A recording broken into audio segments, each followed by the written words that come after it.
Hello everyone, welcome back to my distraction from my main show. That's right, it's time for another First Strike. Frankly, I blame Zelda for the persistent distractions. Well, I would, except now there's another new title out that's got me captivated. I have been a long-time fan of the Final Fantasy series, but it wasn't until the recent shift to action gameplay that I've ever been able to finish one. Needless to say, I have been captivated, like I already said. I need a thesaurus. I've been captivated with the crazy action I've seen in Final Fantasy XVI for a while now, not to mention what looks like a very mature story, which isn't a first time for the series, but doesn't happen very often. This video will cover what's in the demo for the game, as it's one of those that kind of lets you play through the first chapter and continue from where you left off when you start the full game. Let's begin!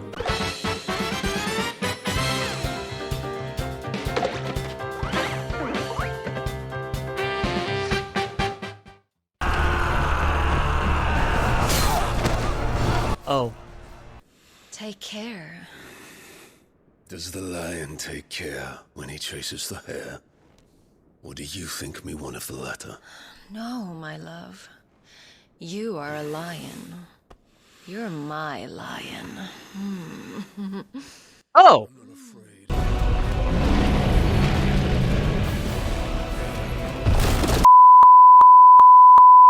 Okay! I get it! Final Fantasy, this game is not for the kids. I'm trying to run a family-friendly Christian channel on this.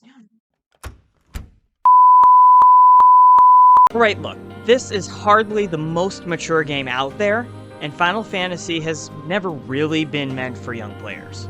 But that's easy to forget, what with all the crazy spin-off games that remove any and all serious tones the series has. This isn't even the first M-rated Final Fantasy. Let it be known, be sure to screen this game before you decide if your kids can play it. Moving on from the shock value, this story is fascinating. We start with little to no explanation, gleaning from context that our character, Clive Rossfield, is some sort of mercenary preparing to enter a large-scale battlefield if a dominant shows up. Then we get a military meeting, clearly meant to give us world-building discussion. Basically, the world is in near constant warfare to control the power of the world's crystals.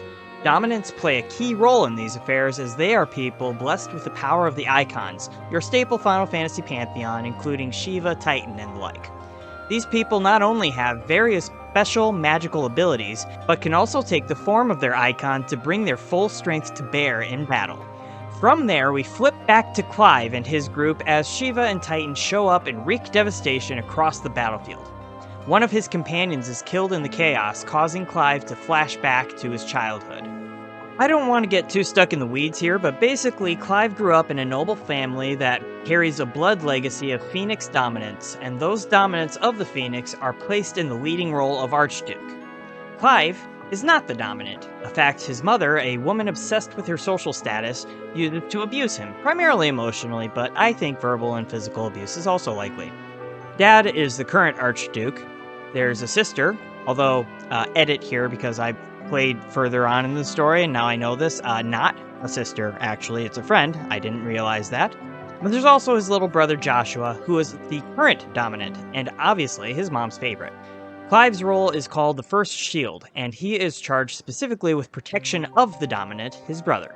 Stuff happens, and your company, including your father and brother, are attacked in the night by enemy spies placed in their midst specifically for this purpose. Basically nobody survived, but when Dad is killed in front of Joshua's eyes, the Phoenix is unleashed, wreaking even more havoc. When Clive sees this, he is transformed into another icon apparently no one knew about, Ifrit. Clive isn't in control and is forced to watch himself, as Ifrit, pummel the Phoenix to death, not even realizing it's his body being used to do the dirty deed. Yeah, the game starts with you inadvertently killing your own brother you're supposed to protect, and if that's not bad enough, it's revealed the whole attack was brought about by your mom. She even has her 2 accompanying servants killed out of spite, I guess? This is the most Shakespearean Final Fantasy has been in quite some time, and that twist with Mom not only puts post-Vader Star Wars twists to shame, but does an excellent job of pointing me at what might be another all-time great villain in the Final Fantasy series. Now, if you'll excuse me, I'm gonna go bawl my eyes out for a few hours before I do the next section. Final Fantasy has had its visual design nailed down for a while.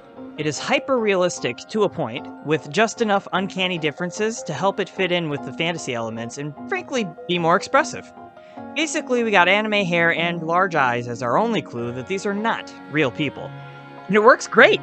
Final Fantasy also has killer audio design at all times, with big bombastic battle sounds and magical destruction, and even with Uematsu's retirement, the soundtracks still stand tall, even if you can't always hum the tune like we used to. I spent too much time on the story section already, so let me just say Final Fantasy has always been the cream of the crop for art design in video games, and that hasn't changed here. I will also, I just gotta confess, I am continually frustrated that I set my graphics to performance mode and still don't get consistent 60 FPS. I guess I should get used to it. We're likely to see a whole lot more of that throughout the rest of this console generation. Here's where things get interesting. Final Fantasy is considered one of the heralds of the JRPG genre alongside Dragon Quest. Dragon Quest has decided to maintain its roots and basic gameplay structure, but Final Fantasy? Final Fantasy has been on a transition course to more active gameplay for decades now. You can see this as early as Final Fantasy IV with the ATB gauge that gives you a timer before each command set to different speeds for each party member and enemy based on their stats. This provided a semi-real-time element to combat at the time, but recently the transition has been more extreme. Final Fantasy XIII tried an even more fast-paced version of ATB that kinda worked, but mostly didn't, and 15 and 7 Remake went into action combat pretty hard, but not this hard. What I heard, however substantial, is that they brought in folks that worked on Devil May Cry for this one. It's pretty obvious by the various combo multipliers and fast, tight controls in combat. So, first of all, there's no sign of anything that looks like an open world here. You pull up the world map, point to where you're going, and you go. It's usually a directed path with a few goodies hidden about if you're looking, but nothing that's very well hidden. Maybe there are some more open areas later, but that's what I got from the demo. The good news is that the story and cutscenes are excellent, drawing you in rather than pulling you out, and the combat feels great. You got your basics, attack, magic, dodge, guard, all completely in your control and available at all times. Though now that I'm thinking about it, might have lied about the guard button. In terms of magic attacks, for now you can only use fire magic courtesy of the Phoenix, or maybe it's Ifrit, I guess that's not clear. But you also have this special dash that can be linked into a combo for extra damage. And really that's how all the combat works. You can't go on endlessly, but most everything you have can be comboed together for extra damage. I'm personally a fan of this new double jump stomp that I unlocked for myself, with a few normal attacks juggled into a magic burst finish. Very cool. You also have this one really strong attack, which is slow and powerful, and doesn't really work in a combo. It's meant to deal lots of damage and knock your enemies into a stagger. But even this is not the greatest draw of the gameplay in Final Fantasy XVI. That would be the icon battles. You know those giant summons that show up and do their thing and it's really awesome, but you don't really have any control over it? Yeah, now you do. Granted, what I experienced was basically a watered-down version of Star Fox with a couple QTEs, but for the first time ever, I get to be part of the spectacle, and it is way cool. It was a bit more emotional thanks to the story, but anyway, I cannot wait till I get to do that again. Bring it on, Bahamut! Ifrit's gonna have roasted dragon wings for dinner soon. I'm not too sure what to expect from this one. It's almost entirely an action game, not an RPG, and considering people still view this series as the go-to JRPG game, most of what they would want isn't here. Sure, there's level ups, items, equipment, shops, and such, but we do not have anything resembling an open world setting, nor is there much emphasis on stats and numbers. There seem to be some side quests, but they're pretty straightforward. As for what is here, there may be potential for the combat to become stale and boring, but I really doubt that. And of course, with 40 to 60 hours of story to tell, that could dry up as well. I suspect those are both pretty slim possibilities, and as long as the story and combat stay strong, I'll be happy. While I enjoy a good RPG, I'm way more likely to play to the end of an action game, so this genre pivot is alright by me. This might not be a Final Fantasy title for longtime fans of the series who've been frustrated by the changes made to recent games like 15, 7 Remake, and so on.